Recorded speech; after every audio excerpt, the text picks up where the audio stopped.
এই মুহূর্তে সবচেয়ে বড় খবর হচ্ছে অর্থ কমিটির প্রধানের পদ আবারও ফিরে পেয়েছেন বিসিবি পরিচালক এম নাজমুল ইসলাম, যাকে অর্থ কমিটির পদ থেকে সরানো হয়েছিল যখন ক্রিকেটাররা আন্দোলন করেছিল এবং বিপিএলকে বয়কট করেছিল। হ্যাঁ দর্শক, ক্রিকেটারদের দাবির মুখে পড়ে অর্থ কমিটির পদ থেকে অব্যাহতি দেওয়া হয়েছিল বোর্ড পরিচালক এম নাজমুল ইসলামকে এবং তাকে বলা হয়েছিল 48 ঘন্টার মধ্যে তাকে পদত্যাগ করতে হবে। তবে নিজ থেকে পদত্যাগ না করলে বোর্ড পরিচালকের পদ থেকে তাকে সরাতে পারবে না বিসিবি।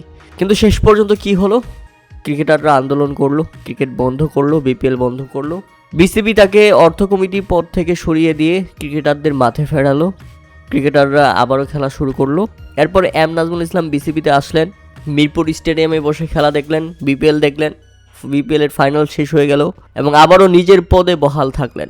এখন হয়তোবা রাগ করে কোয়াবের সভাপতি মোহাম্মদ মিঠুন বলবেন আজকেই বিসিবি ঘেরাও দেয়া হবে, অথবা কোয়াবের সভাপতি মোহাম্মদ মিঠুন এবং মিরাজ তারা বলতে পারে যে আজকে থেকে আমরা আর কোনোদিন ক্রিকেট খেলবো না, আমরা ক্রিকেট থেকে অবসরে চলে গেলাম।